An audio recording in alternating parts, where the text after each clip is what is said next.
It's International Podcast Day. Make sure you're sharing on social with that hashtag International Podcast Day. Let's get this trending.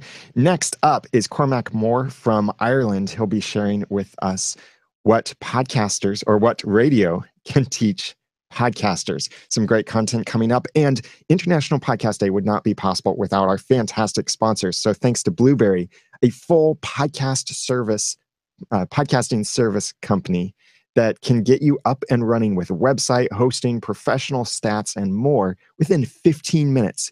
Go to blueberry.com, that's without the E's, BLUBRRY.com, to check them out.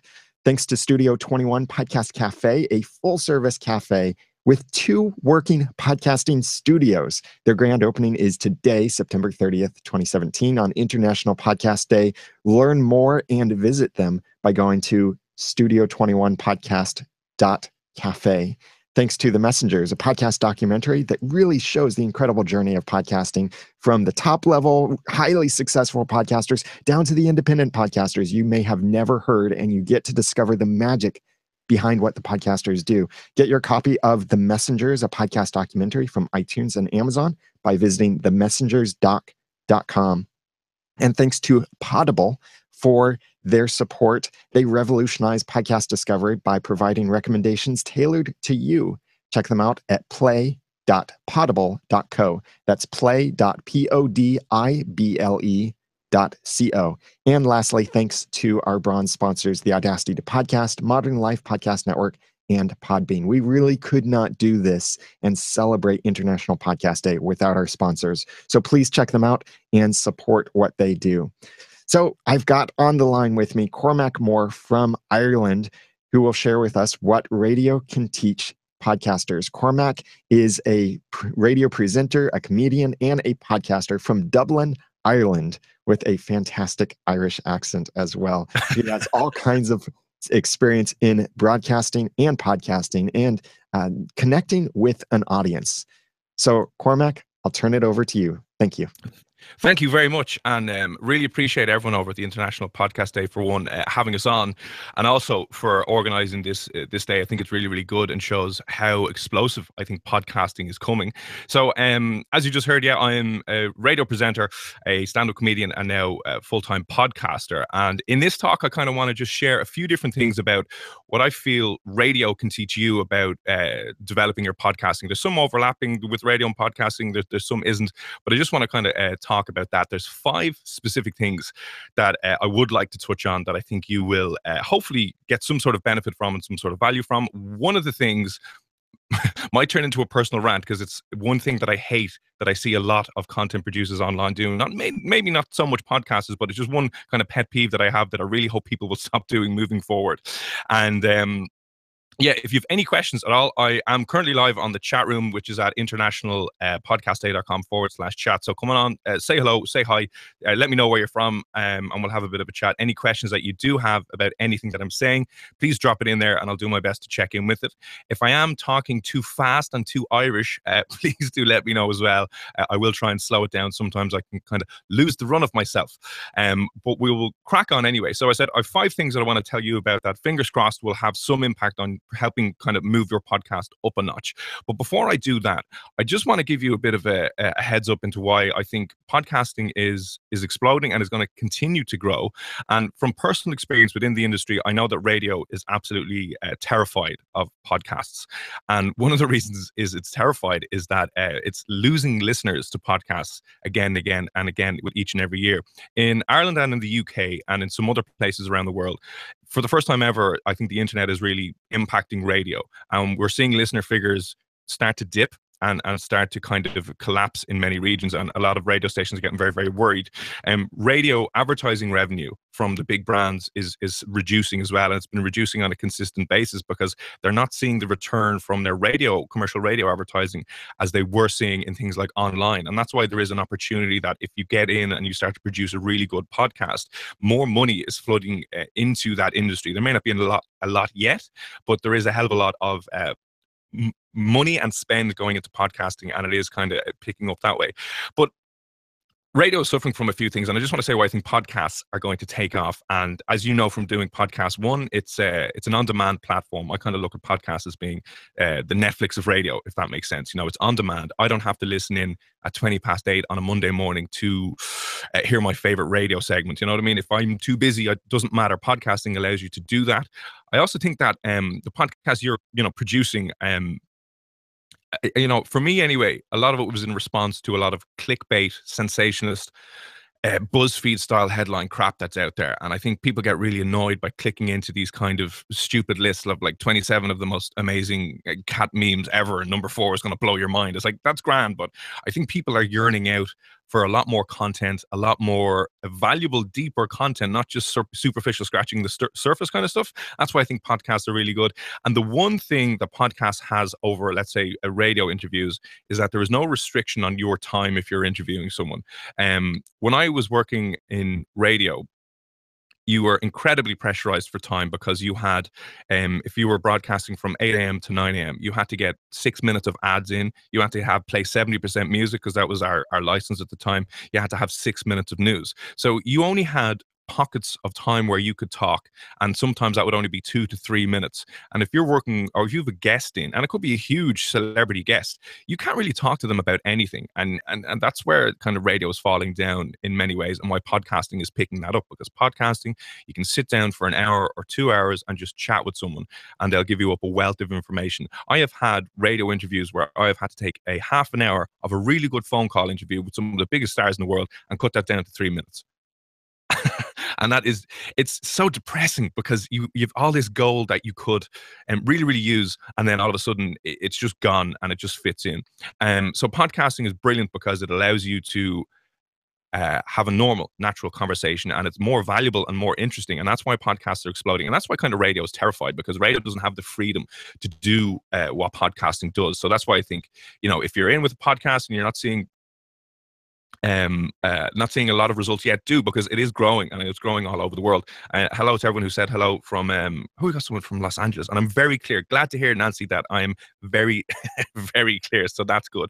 So I'm going to crack on with the first of the 5 things that I think radio can teach podcasters. Again, I do a podcast, Project 10 Podcasts, and it is a documentary style podcast. It is not an interview based style podcast. I know they're really, really popular, but this is just a documentary style one. And from working in radio, there's a few things that I think can help, and hopefully this will crack on, and hopefully we'll get through some of them. So the first one for me, I'm a big stickler for audio quality.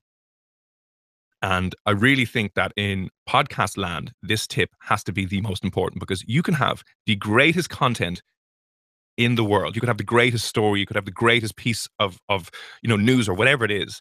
If your audio quality isn't up to scratch, there's no point. Do you know what I mean? It's kind of frustrating to see someone's amazing content that they put so much time, energy, and effort into not produced well on the audio quality side. Now, radio has thousands and thousands of euro worth of equipment, from compressors to equalizers to big things, and huge studios with servers and stuff like that, to try and get that broadcast quality sound. The great thing is, podcasting, you do not need thousands and thousands of euro worth of equipment. You don't actually need really any expensive equipment, or even an expensive microphone, to get good quality audio. But the brilliant thing about having good quality audio is it just makes the listening experience so much better. So I spent a lot of time when I started off in radio learning about compression and loudness maximizing and getting involved in all that debate. But the great thing is, I learned all that stuff online. Do you know what I mean? I didn't get the radio audio training that I needed to produce good quality audio in the radio industry. There's tons and tons of stuff online. There's one person, I did their online course like for $9 a couple of years ago, and it was a guy called Mike Russell, who is an audio production expert. And I learned a lot from just his tutorials about simple things. So audio quality is hugely important. And if you get the basics of audio production down for your podcast, your quality goes from you're just recording in your bedroom and it sounds really bad, to are you actually recording in a studio? And the amount of people who said that to me, and I'm like, no, I'm actually just here, in my own room. This is where I produce the majority of my content. So if you learn the basics about, and these are just YouTube tutorials, you can produce a broadcast quality equipment now, or sounding audio.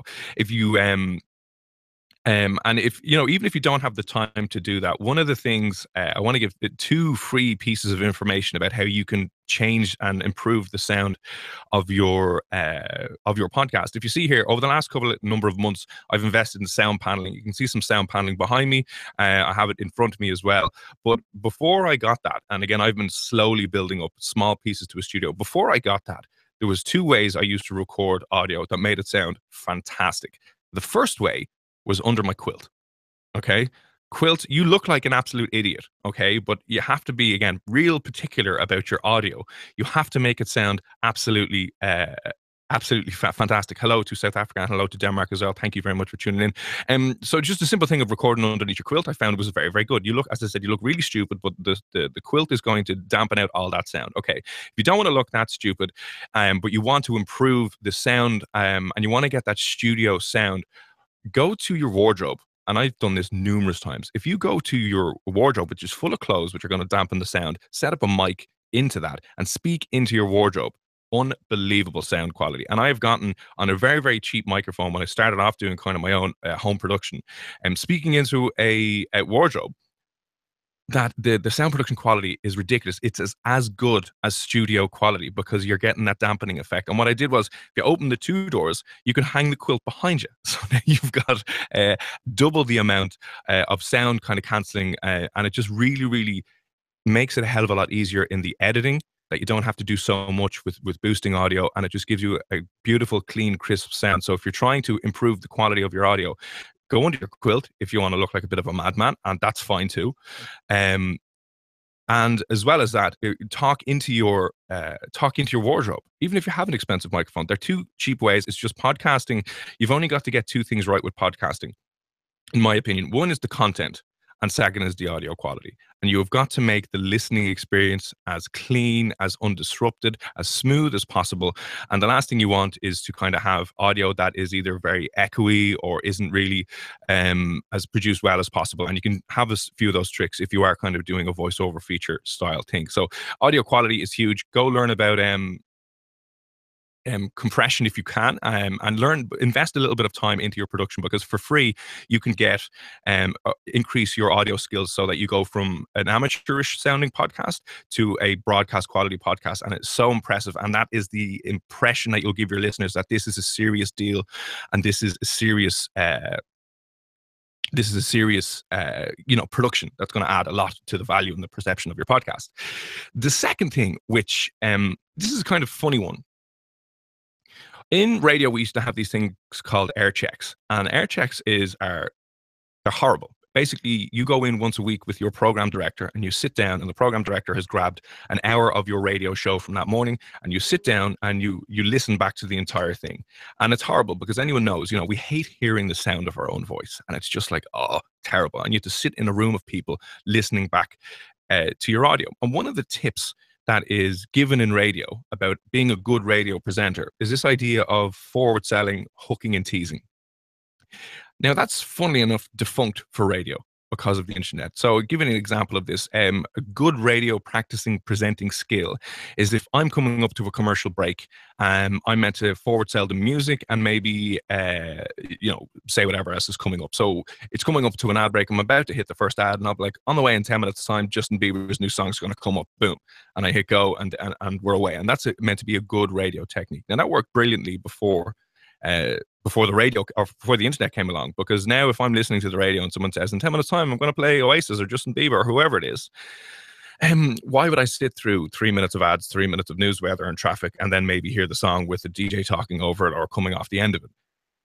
So you just pull out your phone and you could listen to that song 3 times in those 10 minutes. So it's kind of still considered a really good technique for radio that you forward sell what's coming up, and it can work. But I'm not hearing a lot of people doing it in podcasts. And I think it works really well in podcasts because it's going to create somewhat of a little bit of anticipation and excitement, and you're paving the way of what's coming. And people like that. People kind of like to know in a way what they're going to be doing. So forward sell what's coming up at the top of your podcast, even if it is an interview style that you can tease to the content or the topics that you're going to talk about.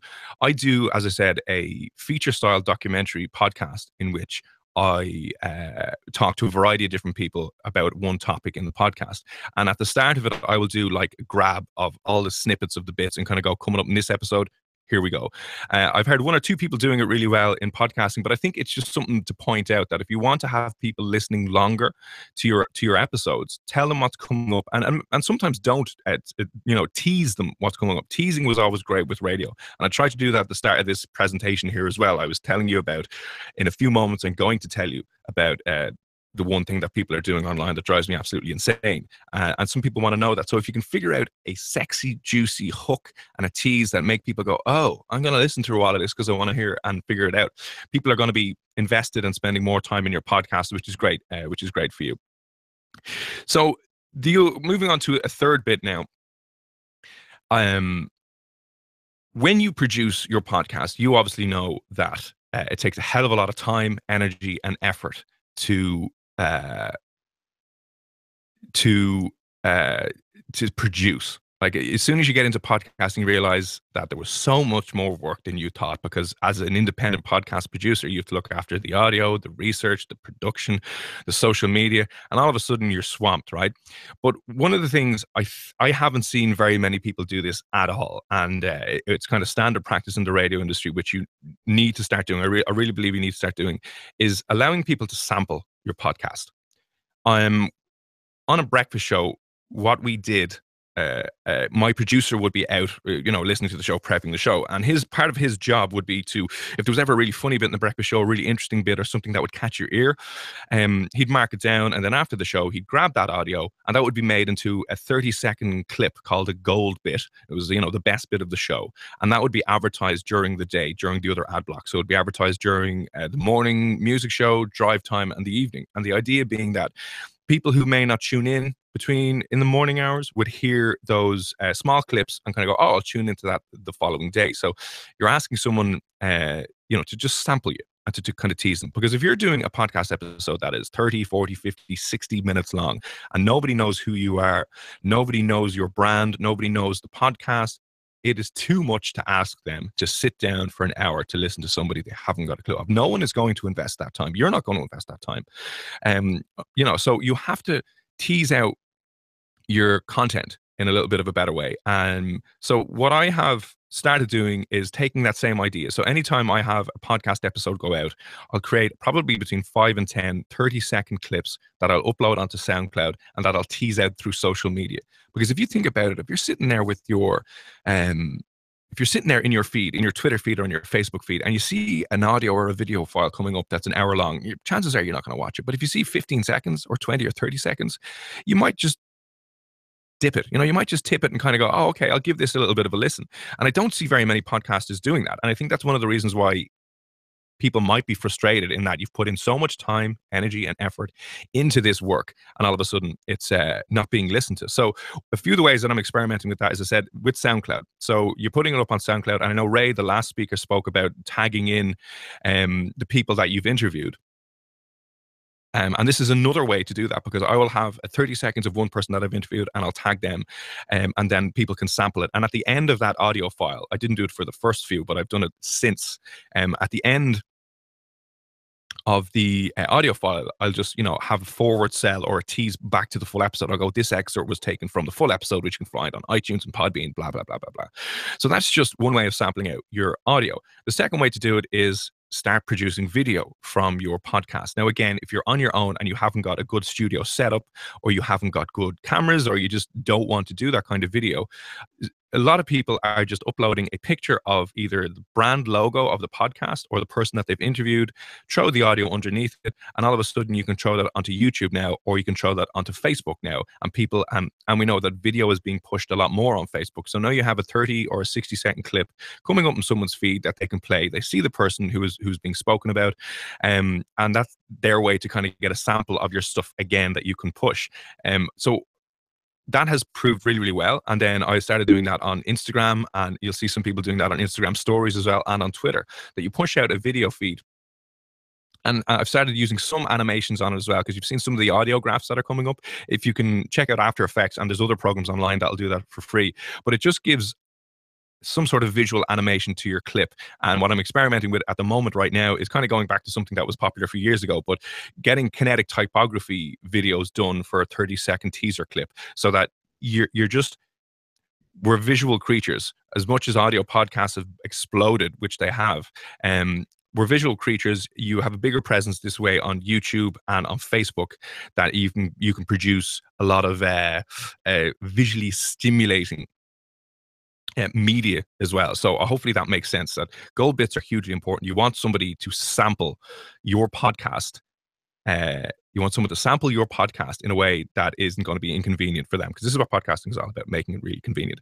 Another really good piece of information that I got is about how long podcasts should be. Okay, so I know this is a weird one, and I've chatted to some people with regards to doing podcasts, and they think, do you just do a 60 minute podcast? Do you do a 2-hour one? Like, I look at Joe Rogan's podcasts, and some of them are an hour and a half long, and some of them are 4 hours long. You look at Dan Carlin's Hardcore History, and some of his are 4, 5, 6 hours long. And again, some people will tell you, and from the radio world, some people will tell you that that's a really bad length of time, but we're seeing the success of those things. So how long should it be? My first radio job, my program director who gave me my first job basically turned around and said, a link should be as long as it should be. Now, to explain to you what a link is, a link is basically the time on air that you're talking between songs. So you're linking into a song, or you're just linking the two songs and you talk in the middle. And he said it should be as long as it needs to be. If that makes sense. So it is as long as it needs to be. So if your podcast needs to be 25 minutes, make a 25-minute podcast. If it needs to be an hour, make it an hour. There is no point in deciding that you need to do a 60-minute podcast, because what you're going to find out then is that it's going to be packed full of fluff, and it's going to be packed full of crap that you probably don't need and is boring to the listener.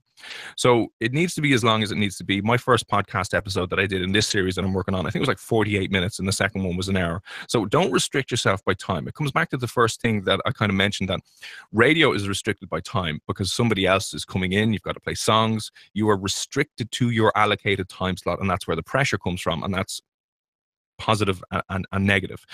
But it needs to be as long as it needs to be. Okay, so that has a two-pronged approach, because too short on like radio snippets, or too short on radio interviews where you have to hack everything down to 3 minutes is too short. But also the opposite of that is true. Sometimes 40 minutes of a podcast interview with someone, or with the one person, is too long. And if you're just doing it to fill out the time, stop doing that.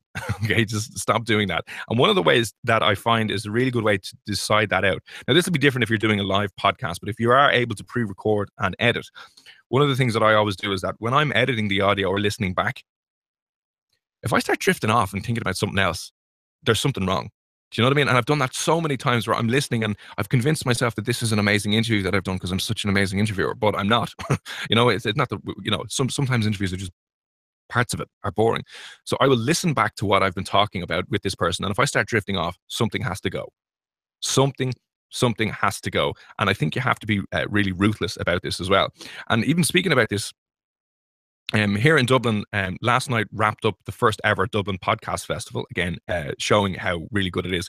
But Brian Reid, who is the producer and presenter from Shittown, or S-Town, was speaking last night, and he was going through their process in This American Life about how they do it. And he said that they have, not only from a overall production point of view, they cut 30% of all their stories. So you could be working for 2 weeks on a story and have 20 hours of audio and produce something, and they'll turn around and they'll just cut it, because they have to cut 30% to keep everyone on their toes. And, it's about being ruthless enough that you can realize 5 minutes of this audio is not making any sense, or just it's boring, or it's missing something, and you can cut it out. And that's the beauty of producing and editing audio, is that you can cut away all the fluff, and you can cut away all the crap, and you can be left with just the best bits. My apologies.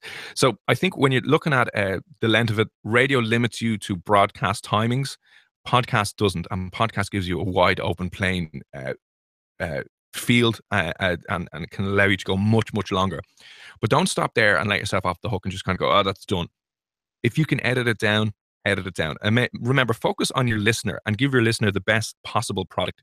It's like And Brian Reed mentioned this last night. The way he looks at it is he has all this audio material, and all this audio material is like it's like a statue. It's like a clunk of concrete, and the statue is in there somewhere, and he has to keep chipping away and hacking away most of the stuff.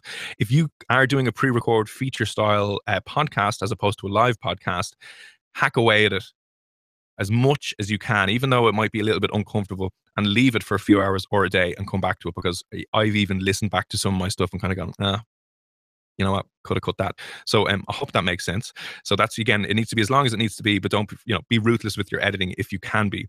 And then to the fifth and final bit for me anyway, and this is the thing that really annoys me with regard to people doing this online, and I hopefully will make sense when I'm saying this. So many people will say, hey, you guys, or hi, everyone. I've seen YouTubers and I've seen Snapchatters and Instagrammers and even podcasters. And I did this at the start of my career. Because you're listening to more than one person, you tend to refer to them as more to one person. And you're like, oh, hey, you guys, or what's up, everyone? And that is the wrong thing to do, because we as humans can't listen collectively. We can be in a group, but we're a group of individuals. The only thing that you're hearing right now is inside your own head. People can only hear individually. We only perceive the world through our own ears. And the way to make, and I was hammered on this when I started off, because it's so easy to kind of go, oh, how's everyone doing? Yeah, no, stop that. Okay. Think about how you listen to content online. Do you listen to podcasts, with your friend, or do you watch videos with your friend or other people? Sometimes you do, but I would say 90% of the time that you are consuming and listening to audio, it's on your own. It's either on your own commuting to work, it's on your own at nighttime going to bed, it's on your own in your car. It's usually a very intimate, individual thing. You are only ever talking to one person. Doesn't matter how big your listenership is. Come from the perspective that you are only ever talking to one person at a time, not loads of people, okay? I understand now it's easier than ever before to see how many people are listening to you, but they're listening individually. To see how many people are following you or commenting you, they're only listening individually. You cannot listen to anyone. You cannot listen to anyone collectively, if that makes sense. So when you say, hey, you guys, for me, it puts a distance between what you're saying and me. And it's a little bit dismissive and detached. It's like saying, oh, hey, you guys. But if I talk to you and if I say, what do you think about this episode? And what are your thoughts? And, what are you doing right now? Where are you right now? Drop me a comment and I will get back to you. It all of a sudden makes it a lot more personable, because I'm talking to you. And that was the idea behind radio, and one of the best pieces of advice that I've ever gotten. And it's hammered into everyone, because the best radio presenters over the years made them feel like they were your best friend and that they talked to you. And that's why people tuned into radio, is because they wanted company. And the same thing is true with podcasting. So start talking to one individual. And that'll help, I think, with your marketing as well, because you can refine what that one individual is, where they are, and you can become more niche. But just from a communication point of view, you can't listen to multiple people. So, hey, you guys, how's everyone doing? How are you doing? How are you doing? Actually, let me know. Drop me a comment in the chat box or on Twitter at Cormac Comedy. So I really hope that makes sense. And the sun's after going in, and I hope people can still see me. So that's, for me, hugely important. To try and give you an example of, I did an episode recently on I'm doing an episode at the moment on automation, robotics and artificial intelligence. How are they going to interrupt the economy or ruin the economy potentially? Or are they going to steal people's jobs? So when I'm speaking and I'm voicing that, I could say, does everyone think that all these robots are going to take all our jobs? That's very plural. But if you want to make that a little bit more impactful, to me, I would say something along the lines of, do you think a robot is going to take your job, and what are you going to do then? Have you thought about that? And it's much more direct, I think, and cuts through than going, oh, hey, we're all here on the internet. Yeah, there's loads of people on the internet, but you're only ever talking to one person at a time. And it just does my head in now, because people don't seem to get that. You know what I mean? You can only talk to one individual person at a time. So I hope that makes sense. So there's a few other things that I want to talk about as well. But just to kind of wrap up those 5 points, and if anyone wants them, maybe drop me an email. I'll put them in a PDF or put them online somewhere to get. I'll send them to the lads at the International Podcast Day. And again, if you are tweeting, hashtag International Podcast Day, and we'll see what the crack is. So the 5 things that I kind of went over there for me was, one, the audio quality. for me, the audio quality is hugely, hugely important. And there's a lot of free ways and free tutorials and free pieces of software online that you can dramatically improve the sound of your quality. So it does sound broadcast quality, and then you sound a hell of a lot more valuable and professional, which is really good. Forward selling and hooking and teasing is something that I think to consider. Even if it is an interview style or a documentary style, that you have to, we're going in for a half an hour or an hour, or again, Dan Carlin, 5 hours. Tell me what's coming up and what I can look forward to. And that should be really good. Gold bits, allow people to sample your podcast. I always kind of have this weird image of, you're like the person in the supermarket or the grocery store that has all the samples of food and is thrown in your face. You're more likely to pick that up than buy a whole box of the stuff. So sample it online. And I think maybe Ray, who was on before me from Australia, I think he probably mentioned a lot of those ideas. But how can you repackage some of your content to fit a blog post? How can you package it to fit a video? How can you repackage it for like a quotable Instagram image or picture, and things like that? How long should the podcast be? It needs to be as long as it needs to be, but don't forget to be ruthless with your editing. And then speak to the individual. Speak to you as not to use or anyone else. So I hope that kind of makes some sort of sense. And other things that I just want to touch on as well is things like traditional media, right? There is a wedge growing between the online community and the traditional media. As I said, radio and TV, we know they are in decline. But the biggest bump I got from my podcast recently was when I went onto radio. There's still a lot of people onto radio. So I would say do listen to TV and radio and do read magazines, because you've got to figure out, how is your episode, how is your guest, how is your content relevant, if that makes sense. Like, I think podcasters have got to be a little bit better at marketing the show that they're doing. And if you listen to TV and you listen to radio, you can see some of the types of stories that people will pick up on and want to talk about. To give you an example, I was doing an episode recently on influencer marketing. I personally hate the term influencer, and there's a big problem in Ireland with influencers being deceptive and not transparent and saying, "Oh, I really love this product," when they hate it. They're just being paid to spout this stuff, right? So in the media, there was a massive amount of attention and criticism and complaints against bloggers and people in Ireland who were misleading people about the products and services that they were using. And I had an episode on it. So clearly I was able to do up a press release and send it in to researchers of certain shows who were then able to pick it up. And I got on a national radio show here in Ireland and was able to talk about my podcast, which is insane. Why would a radio show promote a podcast? But they do, because they're looking out for content, and it was relevant. So always try and figure out, and even look back through your back catalog, because how can you figure out, like, for example, if you had a podcast on climate change, if you had a really good speaker or you did a really good episode on climate change and the hurricanes came up, is there an opportunity for you to give insight or to give expertise or to give help? The same with TV shows, even if it's local TV shows. I think podcasters, we all need to, it's an insanely hard job, and there's so much to it. You should have a team of people working with you. But one of the biggest boosts that you can get, because we all can't afford a massive 20-man team, is just tuning into what the media is picking up on currently and figuring out, can you approach or package something to kind of cut through the noise and become relevant. So use traditional media to bolster up your own podcasts as much as possible, because people still do look at them, and learn how to write, I think, press releases. And whether, like, here's the thing, if you write a press release and issue it out to some researchers, that can sit as a blog post as well. So you're getting a double benefit there as well, that you can kind of benefit from that. But I just know from working in radio so many times, I'll tell you what not to do if you're thinking about approaching a TV or radio station. It's not to say, "Hey, I've got a new podcast and would you like to promote it?" Because I used to work on a breakfast show, and I've loads of mates who are comedians and musicians, and they all want free publicity, and they all come in and they all go, "Hey, can I go on your show?" And I'm like, "Why?" Do you know what I mean? Like, figure out what you can offer, because here's the thing, radio and TV programs are under immense pressure to come up with content. If you can do someone's job and tick off that box, and you can figure out 5 or 10 minutes for them, they will grab you. Because you're making, like, I was a producer and presenter of that show. If someone came to me and said, I have got, I keep it with comedy for comedy for the example. I have got 10 worst dad jokes for Father's Day. I've got them all here on a list, and I'm releasing this Father's Day book, and I think people will really like it. And it's really funny. Would you like to have me on the show? All of a sudden, there's a little bit of an angle there. Instead of going, would you like to come on and promote my book? It's like, no, piss off. But if you're coming with something and you say, I can fill 5 minutes and it's going to be really good and people are going to like it, brilliant.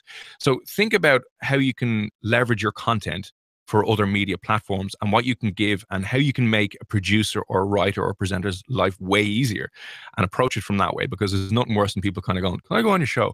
And you're like, no. But if you can offer something of real value from your podcast, whether your podcast is making you out to be an expert in marketing or an expert in fitness, whether your podcast is offering valuable insights. I went onto the radio show and I did another interview with a former police chief who was a crack cocaine dealer as a 16-year-old and turned out to be, he went to Vietnam and then he went to New York, and he's published a book. Corey Pegues is his name.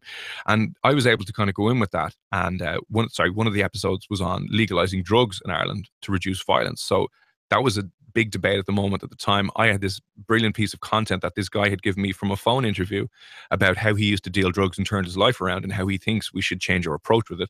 And I was able to pitch that into them and kind of go, would you like to do an interview? I've got this podcast, but I've got this really good guy who I think would be really interesting to hear from. They will take that and they will consume that and they will thank you for it because you're doing their job. And then, it could develop into something where you might become a regular contributor. There might even be some money there for you that you can reinvest in your podcast and then steal all their listeners, which is the main goal. No, not really. So you look at traditional media and find out other platforms that would love your content, whether it's print, TV, or radio. Start issuing press releases as well. One of the things that you have got to do is you've got to sing your own praises, and that can be really, really annoying. And as an Irish person, right, we're very much self-deprecating. We don't like confidence. We don't like shouting about ourselves. But if this is your serious business, you've got to figure out ways to make yourself relevant and to promote yourself. So you've got to make noise for yourself and you've got to promote yourself as much as possible. Any excuse that you can have to shout about being successful, do it. I was sitting on iTunes and looking at the iTunes charts from when my podcast came out. And we all know from doing podcasts that the initial release is where you get the biggest bump. But after a couple of the radio interviews, the podcast broke into the top 10 podcasts in Ireland. And it got the number 2 spot in its category in iTunes. Now, listen, an hour later, it was back down, whatever way iTunes work. But screenshot, another press release. You're building up momentum behind your podcast. It's, oh my God, unexpected. My Project 10 podcast, or you could say Project 10 breaks into the top 10 in the country. That's nearly newsworthy. It's moving towards more of a newsworthy thing to say. So they got into the top 10 podcasts in the country, screenshot that straight away, and then do a press release and another blog post saying why this podcast is amazing. And all of a sudden, you're going to get people talking. And from a radio perspective as well, I don't want to bring on, if I was on air, I wouldn't want to bring on an average podcast. Do you know what I mean? If I'm introducing someone live on air to thousands and thousands of people, I don't want to say, hey, this guy's got a kind of okay podcast and we're going to talk about it. But if I can say, one of Ireland's newest podcasts, which just broke into the top 10 podcasts in the entire country and is number 2 in its category and is beating people like blah, blah, blah, blah, blah, blah, blah, all of a sudden it gives a little bit of height and excitement. So if you can do that, or just get better at doing that because you've put in all the time, energy and effort and work into your podcast. And if people aren't hearing it, it's incredibly frustrating. So, and get better at making it a little bit more frustrating. No, so get better at reducing that frustration and plugging yourself and getting out there. Sorry, I was just having a look at some of the tweets and comments that were coming in. And the last kind of thing and piece of advice that I want to say is that it's all podcasts, I think, are a slow burn.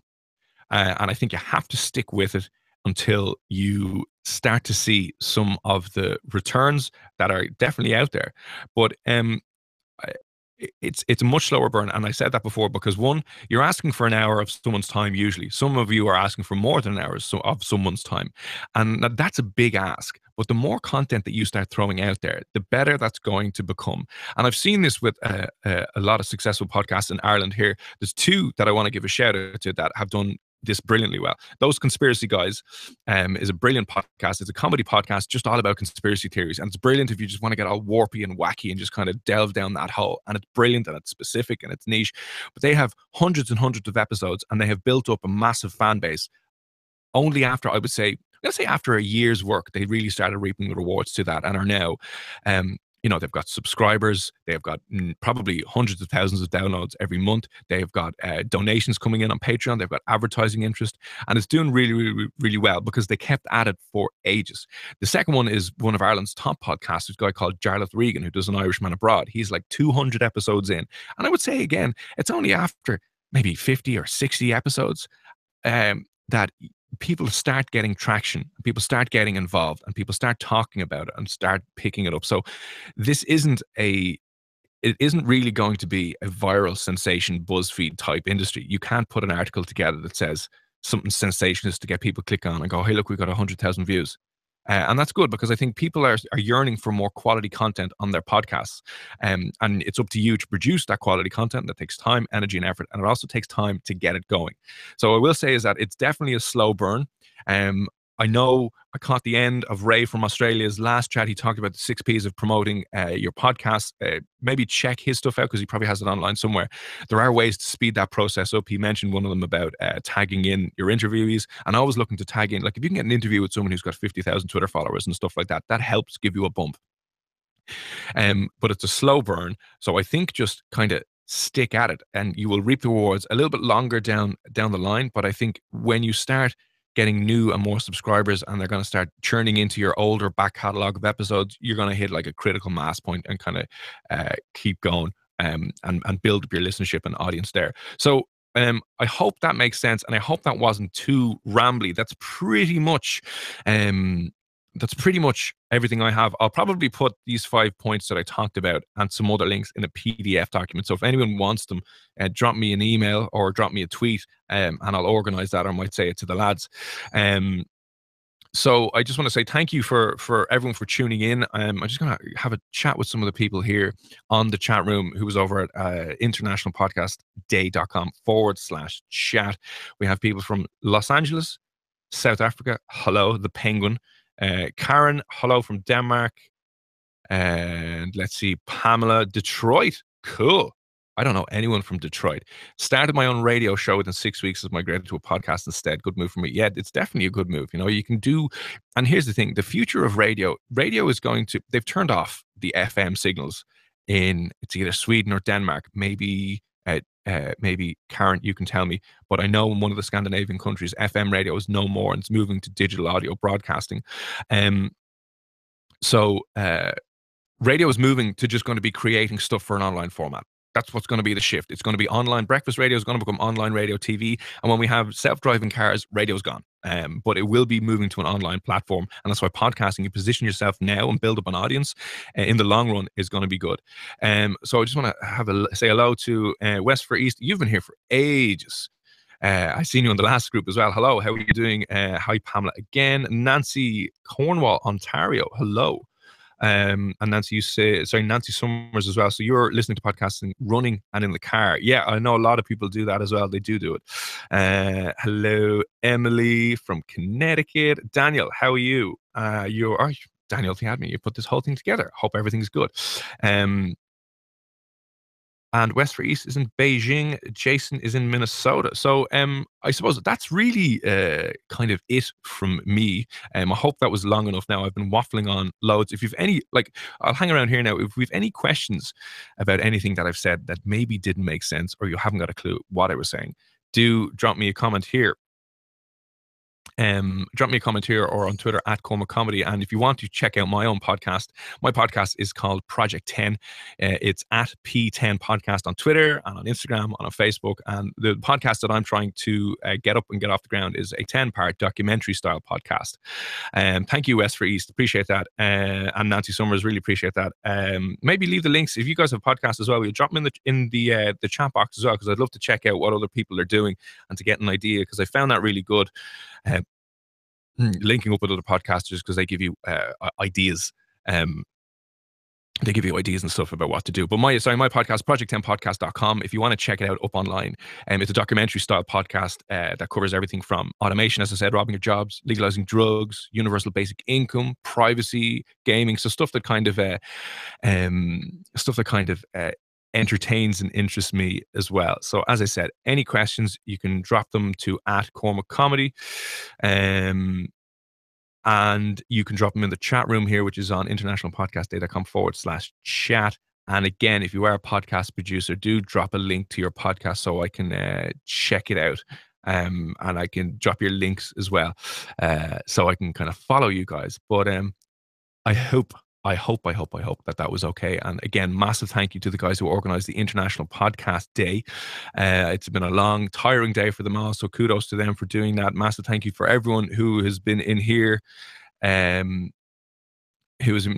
and listening to me waffle on. And here's to a growing industry and a growing platform. So thank you very much. Thank you, Cormac. This has been fantastic information from a great perspective of a broadcaster coming into podcasting, and all of those valuable lessons that I think we as podcasters should be implementing, connecting better with our audience and creating better content. There's so much we can learn from each other. So thank you very much, Cormac, for that fantastic presentation. And tell us again, what's your website where people can find more of your stuff?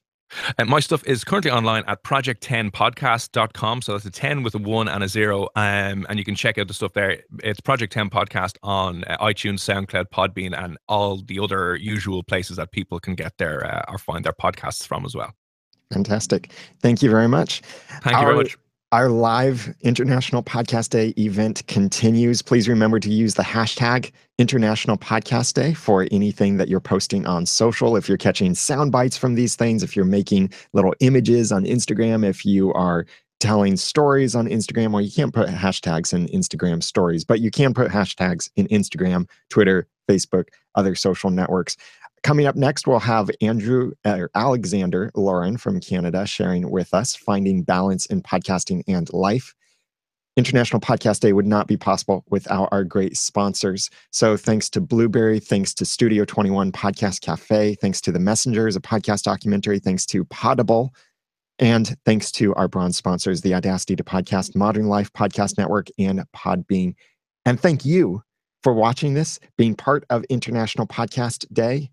And everything continues with our live stream, the chat, the live video over at internationalpodcastday.com/live. Thank you for joining us. We'll be back for the next section in just a few minutes.